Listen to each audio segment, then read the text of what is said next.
Bismillahirrahmanirrahim. Assalamualaikum warahmatullahi wabarakatuh. Kembali lagi bersama saya Al Walid. Berikut ini kami akan menampilkan sebuah video wawancara kami dengan Pak Zaini Mustafa. Kurang lebih berdurasi 30 menit. Silakan disimak teman-teman. Di mana di sana kami membahas mengenai lahan-lahan wakaf yang kemudian dipergunakan oleh Yusuf Mansur tidak sebagaimana mestinya. Di sana juga kami membahas bagaimana sebuah lahan wakaf yang dulunya di sana berdiri gedung Darul Quran, namun kemudian berubah menjadi warung steak and shake. Kami juga membahas bagaimana kemudian Hotel City yang awalnya menurut rencana Yusuf Mansur ketika kemudian berceramah kepada umat bahwa itu adalah hotelnya umat, tapi kemudian ketika itu beroperasi nyatanya namanya adalah Hotel City, yang mana ini pernah juga diprotes oleh salah satu investor bahwa kalau memang itu hotel umat, kenapa namanya nama istri dari Yusuf Mansur yaitu Siti Maimunah, sehingga kemudian diberi nama Hotel City. Lalu kemudian di sana Pak Zaini Mustafa mengungkapkan bahwa dari dokumen yang dia terima bahwa di sana di hotel tersebut ada nama Yusuf Mansur, ada nama Jody Broto Suseno bersama istrinya. Nah, Jody Broto Suseno ini adalah orang yang kemudian mendirikan warung steak and shake, di mana di sana Yusuf Mansur juga bekerja sama mengelola warung steak and shake bersama Jody Broto Suseno. Itulah yang kemudian menjadi alasan kami memboikot warung steak and shake, teman-teman. Ini ada tali temali di antaranya Yusuf Mansur dan Jody Broto Suseno, di mana Yusuf Mansur pernah mengatakan bergabung di warung steak and shake di tahun 2010, ikut mengelola warung steak and shake bersama Jody Broto Suseno. Lalu kemudian belakangan muncul data bahwa sebuah dokumen bahwa ternyata di dalam pengelolaan Hotel City ini ada nama Jody Broto Suseno. Inilah satu keanehan yang nyata, teman-teman. Dan dalam wawancara kami ini juga kami menekankan bahwa seharusnya ke depan umat sudah berpikir untuk kemudian bersedekah melalui Yusuf Mansur atau mewakafkan tanahnya melalui Yusuf Mansur, karena sampai hari ini saya tidak melihat tanah-tanah wakaf ini dipergunakan sebagaimana mestinya. Kalaupun itu ada, mungkin kecil gitu, sebagian kecil daripada tanah-tanah wakaf atau sedekah-sedekah yang diberikan oleh para umat gitu. Jadi sekali lagi mohon disimak video wawancara kami, lebih dan kurangnya mohon dimaafkan. Silakan di-share videonya. Saya rasa ini adalah bentuk edukasi kepada umat berdasarkan pemahaman Pak Zaini sebagai orang yang paham di bidang hukum, teman-teman. Di situ juga kami membahas beberapa hal terkait lahan wakaf yang seharusnya di sana ketika kemudian itu dimintai melalui PPPA Darul Quran, namun kemudian setelah berdiri ternyata di sana yang berdiri adalah pesantren Darul Tarmizi. Ini sebenarnya semua menjadi tanda tanya besar bahwa apakah memang Yusuf Mansur ini seperti ini sejak awal gitu. Apakah kemudian warung steak and shake ini kebanyakan kemudian lahannya berdiri di atas tanah wakaf gitu. Ini tanda tanya besar, teman-teman, yang mana kemudian ini masih menduga-duga. Karena memang satu hal yang pasti bahwa dulu di daerah Ciputat sana sebuah bangunan berdiri dengan tulisan PPPA Darul Quran dengan tulisan Daku, tidak lama kemudian berubah menjadi warung steak and shake. Tanda tanyanya yang menjadi pertanyaan kemudian, apakah kemudian semua lahan-lahan yang lahan wakaf seperti itu gitu dipergunakan tidak sebagaimana mestinya?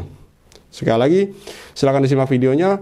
Mohon di-share kalau itu menurut Anda bermanfaat. Semoga kemudian ke depan tidak terjadi lagi hal-hal seperti ini. Salat Al Walid undur diri. Wassalamualaikum warahmatullahi wabarakatuh. See you on the next videos. Assalamualaikum Pak Zaini Mustafa. Waalaikumsalam warahmatullahi wabarakatuh, Mas. Ya, Mas. Gimana kabarnya nih, Pak? Alhamdulillah baik, Mas. Ini mungkin topik kali ini agak random ya Pak Zaini. Ada beberapa hal yang saya mau tanyakan, tapi mungkin agak berbeda. Topiknya mungkin antara satu sama lain. Ya, baik-baik Mas. Ya, Mas. Jadi begini Pak Zaini, mungkin Pak Zaini juga sudah melihat kurang lebih kemarin dan beberapa hari yang lalu Pak Darso Arif ini fokus membahas mengenai wakaf, yang mana itu disinyalir atau diduga di mana Yusuf Mansur mengajak orang untuk kemudian mensedekahkan tanahnya itu melalui PPPA, tapi kemudian di kemudian hari itu berdiri sebuah pesantren bernama Darul Tarmizi, yang mana video terbaru Pak Darso Arif itu juga malah kemudian menyebut judulnya begini, Simsalabim Yusuf Mansur menyulap tanah wakaf menjadi lahan milik pribadi. Itu berdasarkan menurut Pak Zaini Mustafa, berdasar dengan ilmu Pak Zaini mengenai hukum, itu seperti apa dalam pandangan hukum Pak Zaini mengenai tanah wakaf yang kemudian berubah menjadi milik pribadi seperti itu? Ya. Jadi begini Mas, sebenarnya kan antara wakaf dengan milik pribadi itu kan sudah berbeda Mas. Iya. Kalau wakaf itu menurut pemahaman saya adalah tanah itu sudah tidak bisa diapa-apakan lagi. Iya iya. Artinya ketika itu nawaitunya awalnya orang menyerahkan uang untuk wakaf, ya kan? Iya. Tentu itu harus menjadi wakaf. Iya. Dan itu misalnya kan ditunjuk PPPA ya. Iya. Pondok Pesantren Yusuf Mansur itu PPPA Darul Quran. Iya. Nah, ketika itu diwakafkan untuk kepentingan Darul Quran, tentunya tidak bisa dialihkan menjadi kepemilikan pribadi, Mas, begitu. Iya iya. Jadi artinya tanah itu kalau sudah dijadikan wakaf, itu tanah itu sudah tidak bisa diapa-apakan lagi, Mas. Iya iya. Tidak bisa menjadi milik pribadi, seharusnya milik wakaf tadi ya, menjadi tanah wakaf tadi sesuai dengan kepentingan, kan ijab kabulnya wakaf Mas. Iya iya. Iya kan, ijab kabulnya wakaf gitu. Iya Jadi kalau tidak bisa menjadi milik pribadi ketika itu diwakafkan kemudian menjadi milik pribadi. Nah, kalau toh itu menjadi milik pribadi, tentu dari awalnya itu sudah ada desain awal. iya iya. Jadi mungkin orang berwakaf niatnya itu misalnya Yusuf Mansur kan nggak mungkin ujuk-ujuk orang datang tanpa Yusuf Mansur mengajak orang untuk berwakaf, kan tidak mungkin. Iya iya. Pasti Yusuf Mansur dalam suatu pengajian atau dalam suatu gerakan apapun menghimpun dana masyarakat untuk berwakaf kepada PPPA Al-Quran begitu. Iya. Nah, kemungkinan tanah itu kemudian setelah terkumpul donasinya itu kemungkinan tidak dibelikan tanah tetapi atas nama pribadi, Iya, bukan dibelikan tanah kemudian dijadikan tanah wakaf. Sehingga secara hukum positif di Indonesia ketika itu masih miliknya perorangan kemudian dialihkan ke perorangan kan bisa, Mas. Kalau formilnya hukum positif di Indonesia kan seperti itu. Tetapi kebenaran materialnya kan itu sebenarnya wakaf. Nah, ketika itu wakaf kemudian dialihkan menjadi milik pribadi, menurut hemat saya adalah suatu penyelewengan begitu, Mas. Dan itu tidak boleh. Nah, nanti boleh dicek kepada ustadz, kepada ahli agama lah, agama Islam ya, apakah itu ustadz, apakah itu ajenang, apakah itu kiai, ketika tanah wakaf kemudian dijadikan milik pribadi ke orang lain boleh atau tidak. Sepengetahuan saya ketika saya belajar dari MI sampai dengan S1 di Universitas Muhammadiyah S1-nya itu tidak bisa, Mas, begitu. Iya. Kalau terpaksa ya lanjut Pak. Kalau terpaksanya sebenarnya kan kalau sudah jadi tanah wakaf itu tidak bisa diapa-apakan lagi karena itu sudah menjadi haknya Allah gitu ya. Ya. Nah, cuman di Indonesia memang ada terobosannya adalah ketika itu tanah wakaf, tetapi dalam tanah wakaf itu akan digunakan untuk kepentingan umum gitu ya, untuk kepentingan umum yang kepentingan umat. Maka biasanya itu direslah, tanah wakafnya dipindah ke daerah mana, tetapi tanah wakaf itu digunakan untuk kepentingan umum. Itu pun nilainya minimal sama, ya kan? Misalnya harganya yang tanah wakaf 1 miliar, yang tanah penggantinya juga harus 1 miliar. Bahkan kalau bisa dilebihi begitu, Mas. Itu kalau hukum positif di Indonesia seperti itu. Kalau misalnya, tetapi kalau ya, kalau lanjut. misalnya ini kan berdasarkan dari konten Pak Darso Arif ya, di situ dia mengatakan bahwa misalnya tanah diwakafkan gitu untuk misalnya PPPA Darul Quran, kan jelas di situ PPPA Darul Quran. Nah, sementara di situ berdiri pesantren namanya berbeda, Darul Tarmizi. Itu bagaimana juga itu Pak Zaini? Kalau seperti itu misalnya. Kan sudah beda nama ini Pak Zaini. Ya, sudah beda nama. Itu kita harus melihat perbuatan hukumnya, Mas. Iya. Perbuatan hukumnya bagaimana? Apakah itu jual beli, apakah hibah, ya kan? Iya. Kalau itu misalnya jual beli jelas itu tidak boleh. Tetapi ketika hibah menurut undang-undang yayasan itu kan diperbolehkan begitu. Kalau kepentingannya sama, Iya. ya kan, begitu. Nah, Yang saya tapi heeh, Iya. tapi kalau ini awalnya PPPA Darul Quran kemudian dirubah menjadi Darul Tarmizi, menurut hemat saya adalah Yusuf Mansur, bisa saja itu Darul Tarmizi juga masih punya Yusuf Mansur juga Iya, itu, iya, ya iya. kan? Jadi, Iya bisa jadi. kenapa saya bertanya seperti itu, karena, memang mungkin itu punya Yusuf Mansur, tapi dugaan saya ya, dugaan kuat saya bahwa Heeh. mungkin untuk mengecoh bahwa yang awalnya ini tanah wakaf, tapi karena diperuntukkan untuk Darul Quran, tapi karena berdirikan, Darul Tarmizi, jadi orang itu, oh mungkin ini, orang yang berbeda, mungkin, dugaan saya seperti itu Pak Zaini. Jadi, akhirnya Darul Tarmizi ini menjadi milik pribadi Yusuf Mansur, bukan, sejarah dari tanah wakaf itu tadi menjadi hilang Pak Zaini, mungkin seperti itu ya? Dugaan saya, ini dugaan saya. Bisa jadi ada dua kemungkinan, Iya. ada dua kemungkinan. Ini kita dugaan-dugaan karena kan Iya. adanya perubahan ya, Iya. yang jelas-jelas ada perubahan dari PPPA Darul Quran menjadi Darul Tarmizi. Iya. Ada dua dugaan menurut hemat saya. Yang pertama adalah bagaimana Yusuf Mansur dan kawan-kawan misalnya menguasai tanah itu, menghilangkan jejak dari tanah wakaf menjadi milik pribadi, bisa Iya. jadi satu. Yang kedua, kalau toh itu didirikan PPPA Darul Quran, mungkin juga sudah tidak ada yang nyantri kan begitu, Iya. atau tidak ada yang masuk ke sana, bisa jadi kan, Iya. karena masyarakat kan mempunyai penilaian tersendiri terhadap Yusuf Mansur kan begitu. Iya.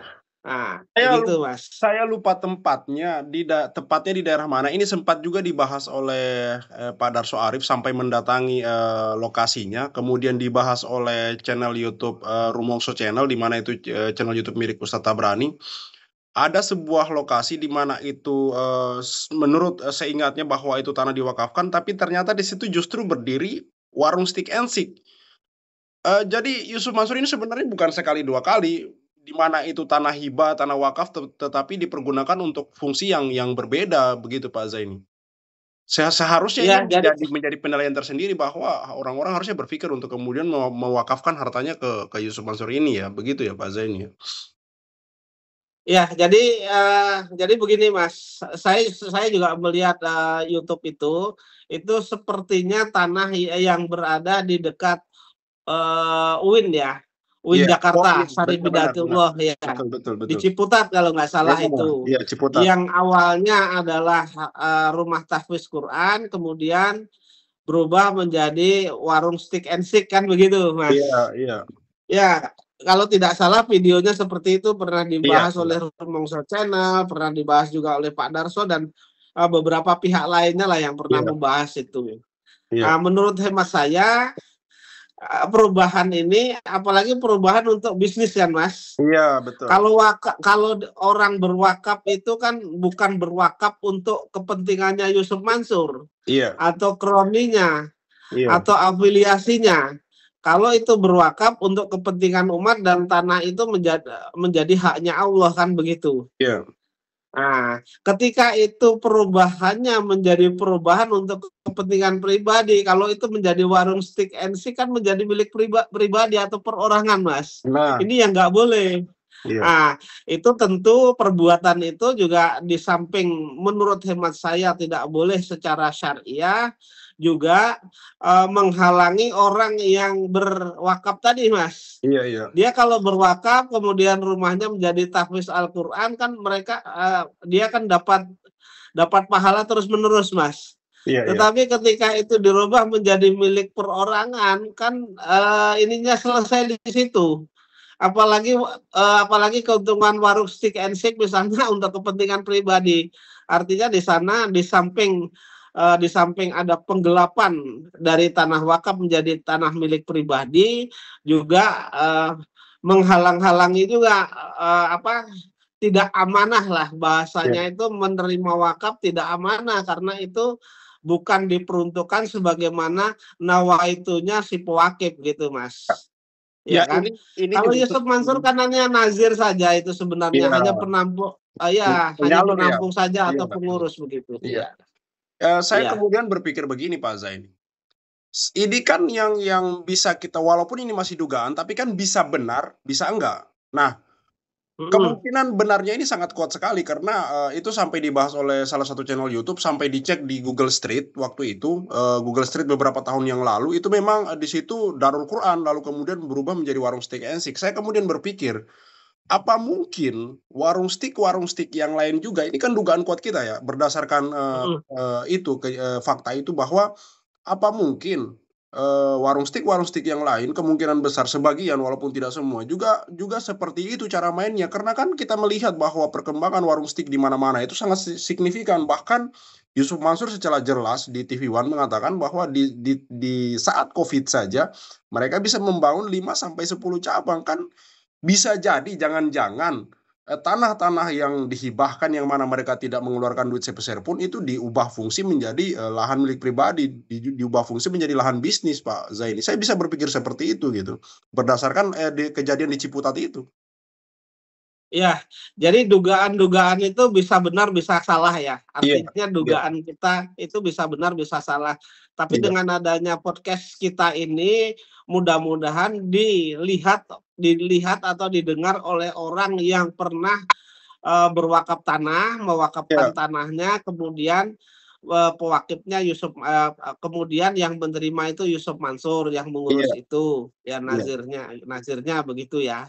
Nah, mudah-mudahan orang ini mendengar ketika ada perubahan ini, lalu mereka mengecek ini tanah wakaf saya yang dulu Iya, yang nazirnya betul. Yusuf Mansur bagaimana kan begitu kan? Apakah difungsikan Ya, sebagai pesantren atau justru apakah dijadikan lahan bisnis difungsikan gitu kan? Iya, apakah difungsikan sesuai dengan niat dan penyerahannya atau tidak kan begitu. Iya, Kalau tidak mudah-mudahan orang yang menjadi pewakaf atau pewakif ini ya kan, mudah-mudahan mereka sadar lalu mereka melakukan upaya hukum gitu. Harapan kita seperti itu, iya, Mas.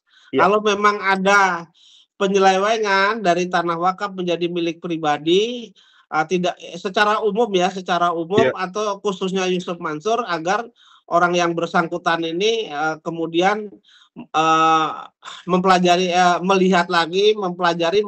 melihat tanahnya itu apakah sesuai dengan peruntukannya atau tidak. Kalau tidak sesuai dengan peruntukannya, mereka punya hak untuk melakukan upaya hukum, Mas. Gitu. iya. Kan saya juga Ya. menduga-duga itu karena berdasarkan pernyataan dari Pak Iqbal, di mana Pak Iqbal ini mengaku sebagai seorang pengusaha juga yang diwawancara oleh Pak Darso di waktu lalu, itu mengatakan bahwa sangat aneh warung steak and shake ini kok membangun cabang itu sangat signifikan dan sangat masif sekali di mana-mana, dan cabang yang dibangun itu diduga kuat lahannya tidak disewa, bangunannya dibangun sendiri gitu. Artinya kan ini mereka membutuhkan modal yang sangat besar. Dari situlah saya berpikir apa mungkin jangan-jangan tanahnya ini tanah wakaf, tanah hibah dari orang lalu kemudian dipergunakan seperti itu. Nah, kalau memang ini kan kita menduga ya, kalau memang itu benar, apakah ini masuk ke kasus perdata atau pidana, Pak Zaini? Eh, jadi bisa masuk pidana, bisa masuk perdata itu, Mas. Bisa Iya, iya, masuk dua-duanya. Karena kan begini ya, kemungkinan orang berwakaf itu bisa jadi mereka punya tanah lalu diwakafkan. iya, Namanya yang mewakafkan namanya pewakaf, yang menerima, yang mengelola namanya nazir, ya kan? iya, Bisa iya, jadi seperti itu.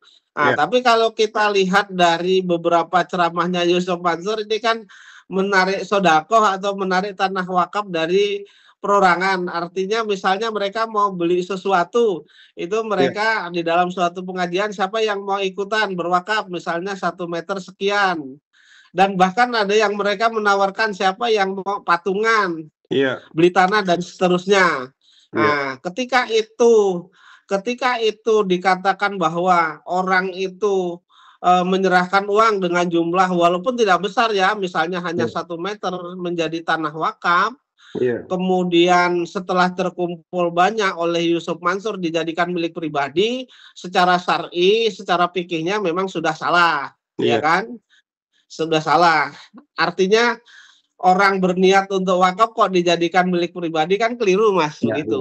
iya, Tapi ini perlu penelusuran lebih lanjut, iya, dokumen-dokumen yang ada, kemudian sumber keuangannya dari mana, apakah mereka menggalang dana untuk wakaf kemudian diatasnamakan pribadi, atau tanah pribadi kemudian diwakafkan, kemudian nazirnya Yusuf Mansur dan tidak amanah dirubah menjadi tempat-tempat usaha. Iya. Nah, itu memang harus ada kajian lebih dalam, Mas. Iya, Harus ada kajian, betul. kemudian penelitian lebih dalam begitu, Betul. Mas. Iya kan Tapi iya, lanjut. Tapi yang jelas garis besarnya ketika orang menyerahkan uang itu untuk wakaf, maka itu tidak boleh, baik itu secara hukum agama Islam maupun secara hukum formil di Indonesia, tidak boleh itu dijadikan milik pribadi. Iya. Itu, Mas. Iya. Itu. Saya juga kan maksudnya menduga dengan kuat karena memang Yusuf Mansur ini sudah sering yang namanya mengkhianati sebuah amanah, mengkhianati sebuah kepercayaan. Jadi kan berangkat dari situ kita berpikir bahwa orang kalau sudah mencuri, ini saya ambil contoh ya, orang kalau sudah mencuri dia akan kebiasaan mencuri, Pak Zaini. Jadi polanya itu sama di mana-mana gitu kan. Saya juga mengingat bahwa ada salah satu korban dari investasi Hotel City yang mana di situ dia mengatakan dengan jelas bahwa Yusuf Mansur ketika presentasi Hotel City itu mengatakan bahwa itu hotel umat gitu, tapi ketika berdiri bangunannya ternyata nama hotelnya nama istrinya sendiri dan itu seolah-olah menjadi usaha pribadi. Dari sinilah kemudian kita berpikir, Pak Zaini, bahwa Yusuf Mansur ini diduga sudah sering melakukan hal-hal seperti ini gitu, menyalahgunakan amanah orang gitu.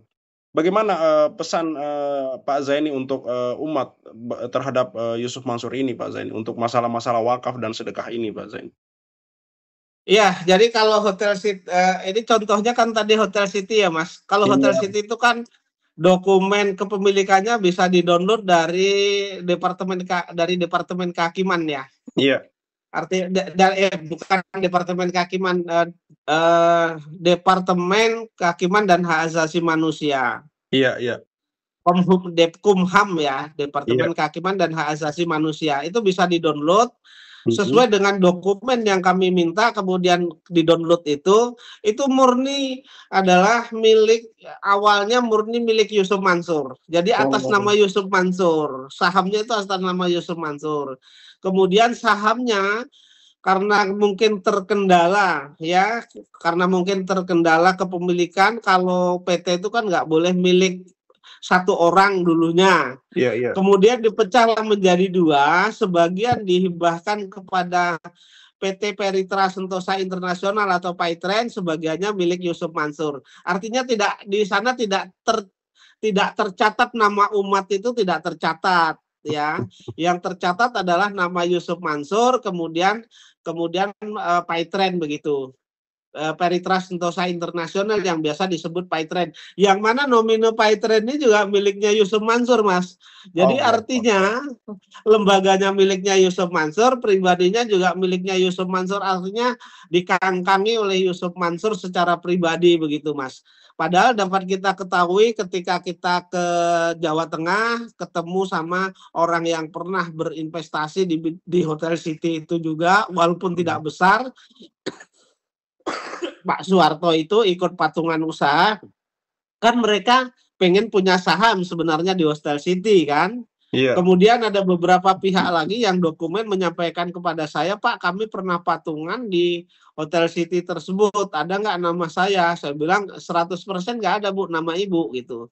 Seharusnya kalau Yusuf Mansur ya, sebentar Mas. Iya. Kalau Yusuf Mansur amanah, tentu menurut hemat saya harus dibuat suatu lembaga di mana ketika orang berinvestasi itu misalnya diwadahi dengan wadah koperasi.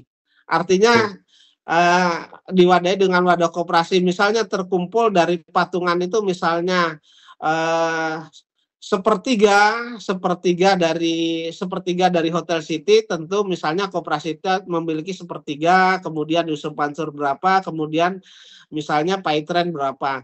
Tapi kalau saya lihat dokumen yang bisa didownload kan, dan itu terbuka untuk umum dan bisa didownload siapa saja warga negara, itu di sana miliknya adalah Yusuf Mansur ya. Iya. Miliknya awalnya Yusuf Mansur, kemudian karena terkendala mungkin dipecah menjadi dua, satunya sebagian Paitren, sebagian Yusuf Mansur. Di mana kita ketahui bahwa Paitren itu adalah ownernya juga Yusuf Mansur. Artinya Yusuf Mansur secara keseluruhan. Ya. Kemudian orang-orang yang diangkat sebagai orang-orang yang di sana sebagai pengurus adalah Yusuf Mansur dan istrinya, kemudian Jody Broto Suseno dan istrinya, sesuai dengan dokumen yang ada sama saya. Saya Iya. tidak tahu kalau ada perubahan lagi, tidak tahu, tapi dokumen yang terakhir saya pegang seperti itu, begitu Mas. Iya, Iya.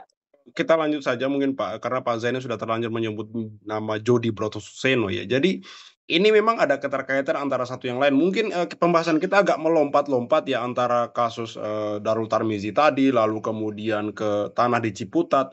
Tapi kan ini mengarah ke satu nama gitu, yaitu Yusuf Mansur. Dan ini kemudian kita berpikir bahwa memang dari beberapa kejadian ini, dari beberapa perihal ini, bahwa Yusuf Mansur ini memang tidak amanah Pak Zaini. Apalagi kemudian ketika kita mengkaitkan antara satu yang lain, dan di sana ternyata muncul Jody Broto Suseno. Jody Broto Suseno ini kan pendiri dari Warung Steak and Shake, berarti memang ada kong kali kong di sana Pak Zaini ya? Iya, kalau kita lihat di sana karena hanya 2 keluarga ya, keluarga Yusuf hanya di Hotel City itu adalah dinaungi oleh PT. Kemudian Iya. PT itu hanya pemiliknya hanya Yusuf Mansur sebagian, Yusuf Mansur lah kedua-duanya, karena Yusuf Mansur secara pribadi, kemudian Paitren. Kemudian di sana pengurusnya hanya 2 keluarga, keluarga Yusuf Mansur dan Jody Broto Suseno. Tentu mereka kalau ditarik dari benang itu mereka mempunyai hubungan yang spesialis menurut hemat saya. Iya, iya. Gitu.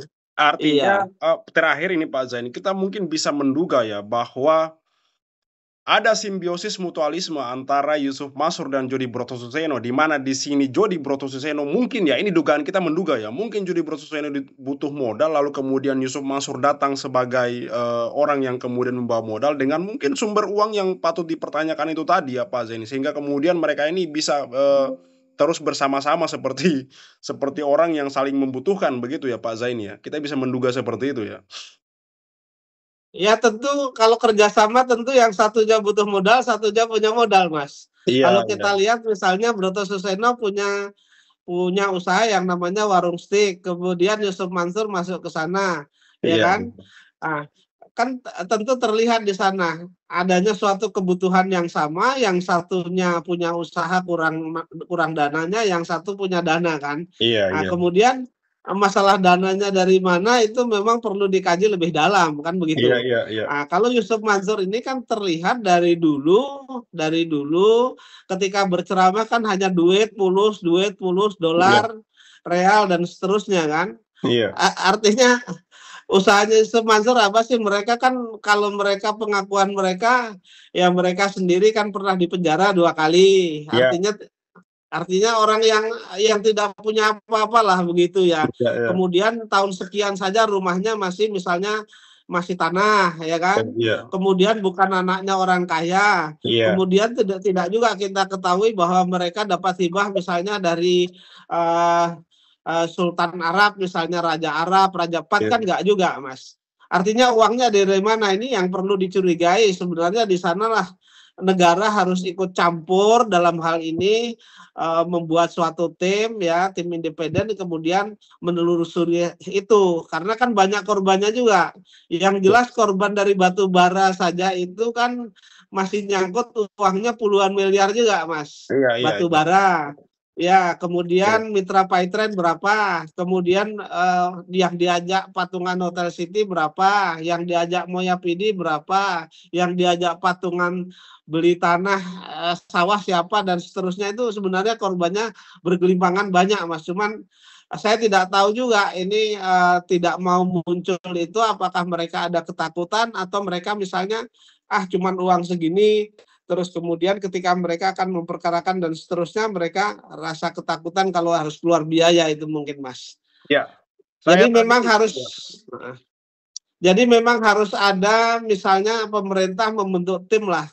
Iya, iya. Tim untuk mencari fakta berkaitan dengan dari mana sumbernya Yusuf Mansur ini Mas. Ya insya Allah lama-lama nanti ada juga Mas yang akan mencari fakta, akan juga yang dirugikan itu keluar, insya Allah ada Mas.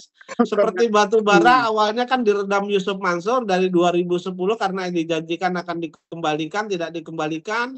Kemudian karena itu sudah hilang begitu saja, akhirnya kan meledak, saya dan teman-teman mengajukan gugatan. Bisa jadi nanti urusan yang lainnya juga seperti itu Mas. Iya. Nah, tinggal kita memberikan edukasi saja sama orang, jangan takut keluar untuk memperkarakan kalau memang itu merasa dirugikan dan ada alat buktinya, Mas, begitu. Iya. Eh, Iya. paling terakhir mungkin ada pesan dari Pak Zaini kepada masyarakat kita bagaimana kemudian menyalurkan sedekahnya, menyalurkan wakafnya, menyalurkan apapun itu yang menjadi hibah agar kemudian tidak dimanfaatkan seperti ini terus gitu. Kita sudah tahu bahwa ternyata antara Jody Brotsuseno dan Yusuf Mansur ini ada keterkaitan mulai dari ketika kasus Zakir Naik ceramah mereka masuk untuk kemudian meminta sedekah, lalu kemudian Pak Zaini Mustafa juga memaparkan bahwa ternyata di Hotel City itu ada nama Yusuf Mansur dan Jody Brotsuseno, bahkan umat tidak dilibatkan sama sekali padahal mereka sudah berinvestasi di sana. Lalu kemudian kita bisa menduga yang lain-lain juga mungkin di bisnis-bisnis yang lain juga mungkin ada nama Jody di sana, hanya kita belum tahu. Bagaimana pesan Pak Zaini untuk umat tentang sedekah dan hibah kepada siapa atau seperti apa begitu Pak Zaini?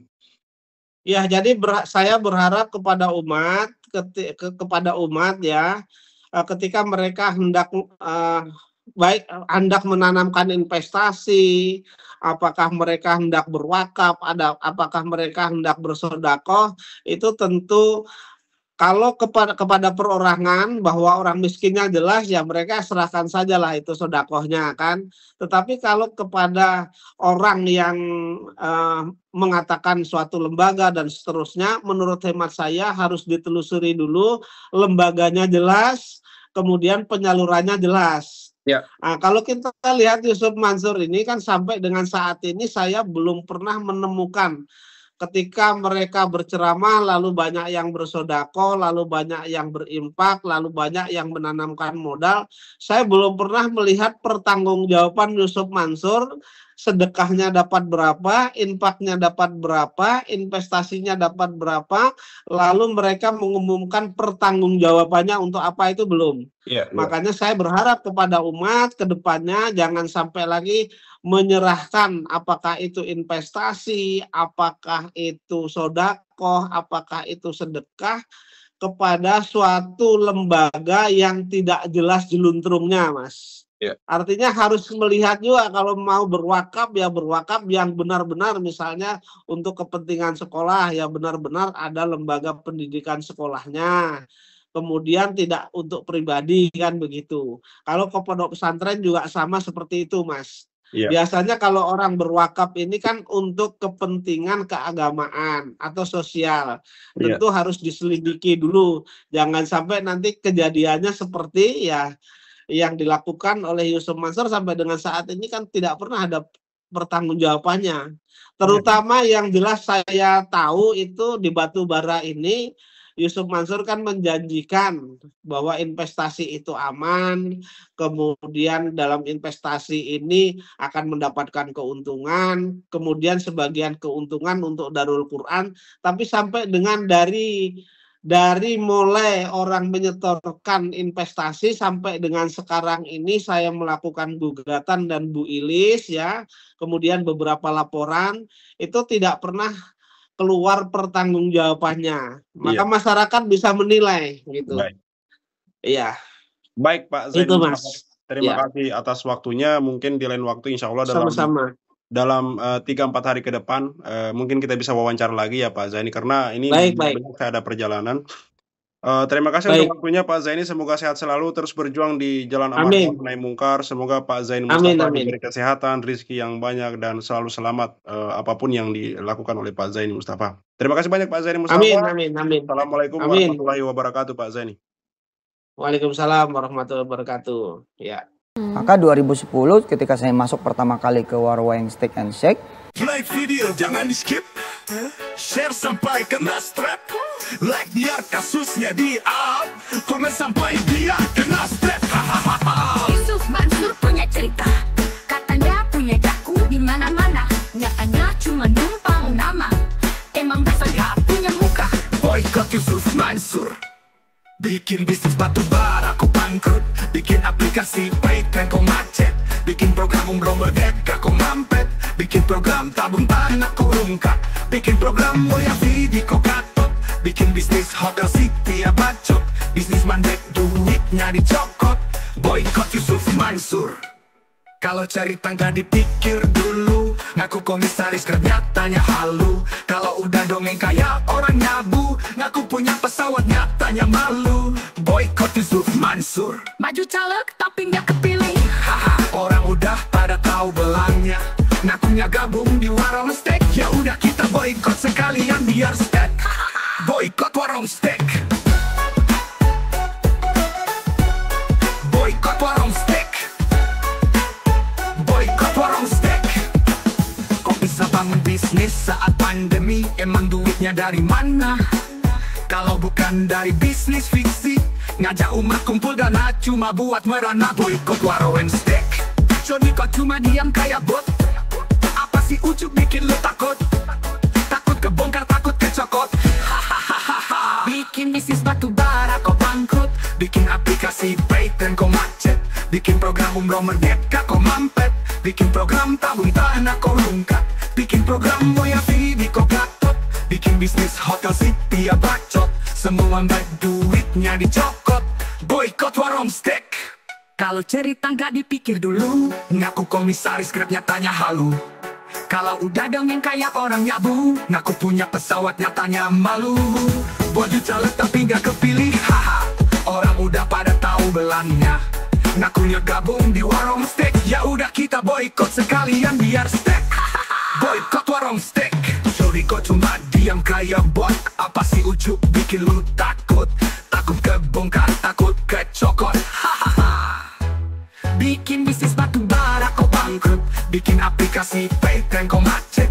Bikin program umroh merdeka kok mampet. Bikin program tabung tanah kok lungkat. Bikin program Moya Vivi kok gatot. Bikin bisnis hotel city ya bacot. Semua baik duitnya dicokot. Boykot warung steak. Kalau cerita nggak dipikir dulu, ngaku komisaris grab nyatanya halu. Kalau udah dongeng kayak orang nyabu, ngaku punya pesawat nyatanya malu. Maju caleg tapi nggak kepilih, haha, orang udah pada tahu belangnya. Ngakunya gabung di warung steak, ya udah kita boykot sekalian biar steak. Boykot warung steak. Stop mampir di sana, stop masuk ke sana, stop makan di sana, stop bikin si ujuk kaya. Boykot warung steak. Bikin Yusuf Mansur ketar-ketir, biar dia mikir, biar dia sadar tanggung jawab. Mansur, kami sudah hilang sabar, umat sudah marah besar sampai mana kau kabur. Akan terus kami kejar walau sampai lubang kubur. Boykot warung steak. Boykot warung steak. Boykot warung steak. Play video jangan di skip, share sampai kena strap, like biar kasusnya di up, komen sampai dia kena step, hahaha.